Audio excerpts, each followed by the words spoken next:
Hola, bienvenidos al taller de matemáticas del Centro Cultural Casa de las Bombas.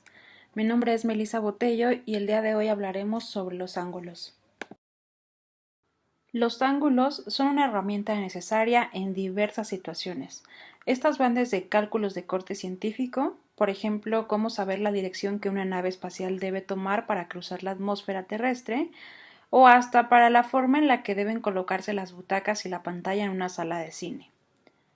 El ángulo es la abertura que se forma entre dos semirrectas que se intersecan entre sí en un punto en común.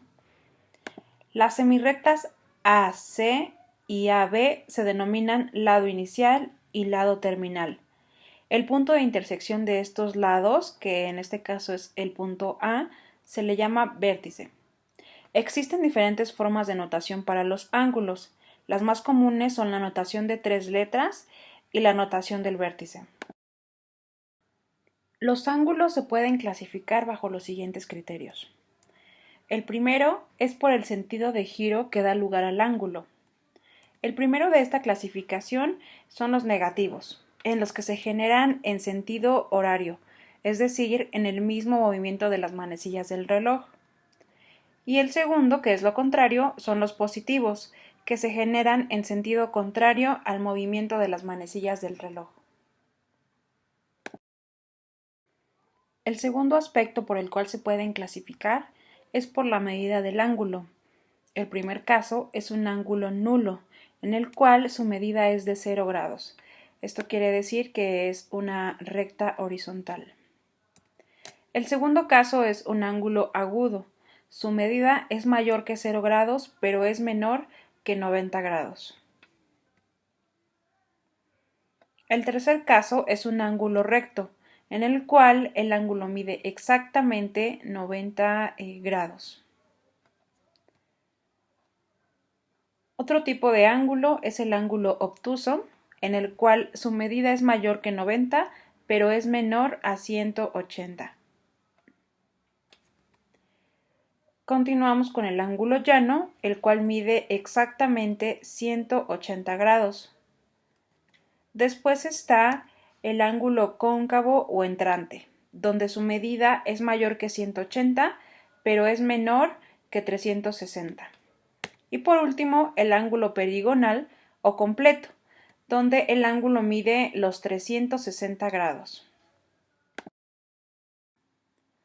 Otro criterio de clasificación es por su relación con otros ángulos. El primero de este caso son los ángulos adyacentes o consecutivos, los cuales son dos ángulos que tienen un lado en común.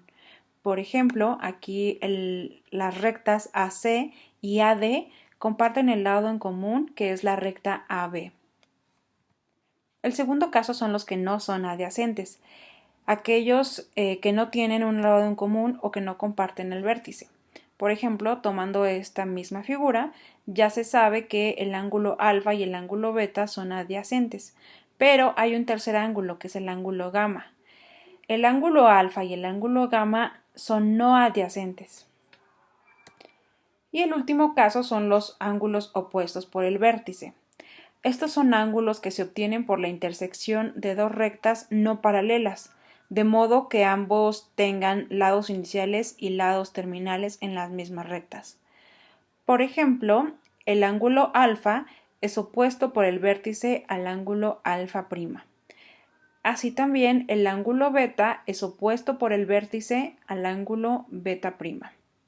Los ángulos opuestos por el vértice tienen la misma figura, de modo que el ángulo alfa y alfa prima tienen la misma medida y también los ángulos beta y beta prima. Y el último criterio de clasificación es de acuerdo a la suma de sus medidas. El primero de este caso son los ángulos complementarios, los cuales son ángulos cuya medida se suman y dan 90 grados. Por ejemplo, en este caso, el ángulo alfa y el ángulo beta sumados dan 90 grados, que corresponden a un ángulo recto. Y el otro caso son los ángulos suplementarios, los cuales son ángulos cuya suma de medidas es de 180 grados. En este caso, igual alfa más beta suman los 180 grados, que corresponden a un ángulo llano. Y con esto terminamos la lección de hoy. Muchas gracias por su atención y nos vemos en la siguiente lección.